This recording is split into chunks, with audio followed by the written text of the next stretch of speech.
अब राजपथ कहलाएगा कर्तव्य पथ। 15 अगस्त को लाल किले की प्राचीर से प्रधानमंत्री नरेंद्र मोदी ने कहा था कि गुलामी की सारी निशानियां मिटाई जाएंगी और सिर्फ कर्तव्य पर फोकस होगा। अब एनडीएमसी की बैठक में बड़ा फैसला ले लिया गया है। इंडिया गेट के पास नेताजी सुभाष चंद्र बोस ले लिया गया है। इंडिया गेट के पास नेताजी सुभाष चंद्र बोस की मूर्ति से लेकर राष्ट्रपति भवन तक जो सड़क जाती है उसका नाम कर्तव्य पथ होगा।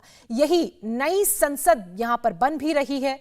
सेंट्रल विस्टा का लॉन बन रहा है, वो भी कर्तव्य पथ पर आएगा। नई दिल्ली का राजपथ असल में किंग्स वे का हिंदी नामकरण था, जिसका अर्थ होता है राजा का पथ। किंग्स वे रोड जॉर्ज पंचम के लिए बनाई गई थी। आजादी के बाद इसे ही राजपथ कर दिया गया। सेंट्रल विस्टा के लिए मोदी विरोधियों ने क्या क्या नहीं कहा था, मोदी ने क्या क्या नहीं सुना था। इस रिपोर्ट में आपको दिखाते हैं कि मोदी के नाम पर विरोधी कैसे हावी होते रहे, हल्ला करते रहे और प्रधानमंत्री कैसे उसका जवाब देते हैं।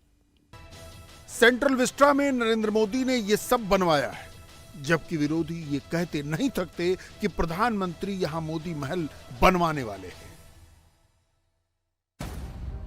कोरोना के महामारी काल में भी जिन दिनों नरेंद्र मोदी सेंट्रल विस्टा बनवा रहे थे, उन दिनों विरोधियों के बयान याद कीजिए। कांग्रेस कहती थी देश उजाड़ कर अपने लिए महल बनाने वालों को जनता माफ नहीं करेगी। कांग्रेस सपोर्टेड इकोसिस्टम में नरेंद्र मोदी के लिए जाने क्या क्या नहीं कहा गया।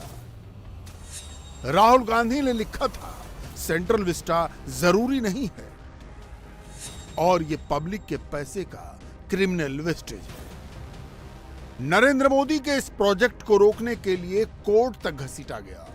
कोर्ट ने भी यहां काम नहीं रुकवाया और अब 9 सितंबर को सेंट्रल विस्टा एवेन्यू आम लोगों के लिए ओपन होने वाला है। यहां किसी का एक्सक्लूसिव राइट नहीं होगा, बल्कि दिल्ली घूमने वाले सभी लोग यहां घूम फिर पाएंगे। मोदी के विरोधी झूठ के सहारे कैसे हवा खड़ा कर देते हैं, सेंट्रल विस्टा उसका बस एक एग्जाम्पल है। दूसरा एग्जाम्पल गुजरात के केवड़िया का है। नरेंद्र मोदी ने गुजरात के केवड़िया में सरदार वल्लभ भाई पटेल की विशाल मूर्ति बनवाई। स्टैच्यू ऑफ यूनिटी जितनी बड़ी मूर्ति दुनिया में कोई नहीं है। सरदार पटेल की इस मूर्ति से वर्ल्ड वाइड गुजरात का नाम हुआ। केवड़िया टूरिस्ट डेस्टिनेशन बन गया। सरदार पटेल की कर्मभूमि की दशा और दिशा नरेंद्र मोदी ने बदल दी, लेकिन आज भी राहुल गांधी गुजरात में ये कह देते हैं कि सरदार पटेल की मूर्ति बनवाकर मोदी ने गलत कर दिया। एक तरफ सरदार पटेल जी की मूर्ति का इंतजार करती है, दुनिया में सबसे बड़ी मूर्ति खड़ी कर देती है, और दूसरी तरफ जिस चीज के लिए सरदार पटेल जी जिए और मरे 24 घंटा उन लोगों के खिलाफ काम करते। और दूसरी राहुल का पटेल वाला भाषण वही है जो गुजरात में पहले भी वो दे चुके हैं। सरदार पटेल की ये मूर्ति जब बन रही थी तब राहुल की पार्टी ने ये कहकर हवा खड़ा कर दिया था कि इसे धोने में इतना पानी लग जाएगा कि किसानों को खेती के लिए पानी नहीं मिलेगा। आज यहां मूर्ति भी है और गुजरात के खेतों में पानी भी है। दरअसल राहुल के पास एक ही टेप है, वही टेप बार बार बजता है। साल बदल जाता है लेकिन राहुल का टेप नहीं बदलता। दिल्ली में राहुल कहते थे कि मोदी ने महल क्यों बनवा दिया। गुजरात में राहुल कहते हैं कि पटेल की मूर्ति क्यों लगा दी। मोदी को हटाने के लिए 24 में मोदी को हराने के लिए राहुल गांधी 2 दिन बाद भारत जोड़ो यात्रा शुरू करने वाले हैं। भारत जोड़ो और कुछ नहीं, बल्कि मोदी विरोधियों को एक मंच पर लाने की कवायद है। इसमें नीतीश कुमार भी होंगे, लालू यादव भी होंगे, तमिलनाडु वाले स्टालिन, महाराष्ट्र वाले ठाकरे और पवार भी होंगे। अरविंद केजरीवाल अभी थोड़ी दूरी बनाकर चल रहे हैं, लेकिन 24 का सियासी गुणागणित यही कहता है कि केजरीवाल भी देर सवेर एंटी मोदी मोर्चा में ही जुड़ेंगे।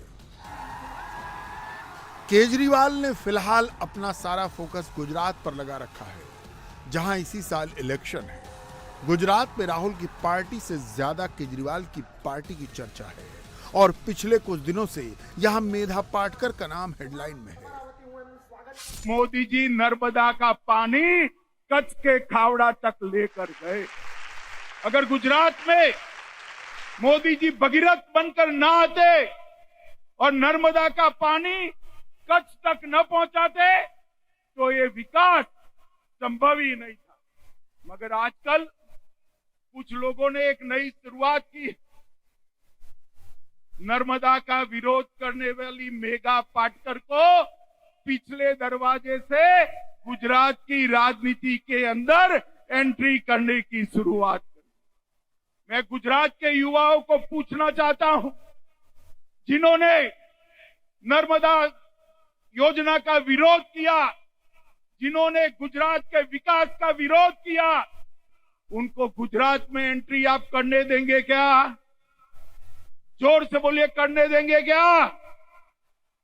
मित्रों, ये जो प्रयास चल रहा है, मैं सारे गुजरात की जनता को कहने आया हूं कि जिन्होंने दशकों तक गुजरात का विरोध किया, दशकों तक हमारी जीवादोरी समान नर्मदा योजना का विरोध किया, दुनिया का कोई मंच ऐसा नहीं है, कोई फोरम ऐसा नहीं है जहां पर गुजरात को बदनाम करने का एक भी मौका जिन्होंने जाने दिया। वो मेघा पाटकर को लेकर जो लोग आना चाहते हैं, उनको मैं कहना चाहता हूं, यहीं से रुक जाइएगा। ये गुजरात है, यहाँ गुजरात विरोधियों की। इंडिया टीवी हर वक्त हर जगह डाउनलोड करने के लिए सर्च करें India TV news Google play store या ऐप स्टोर पर।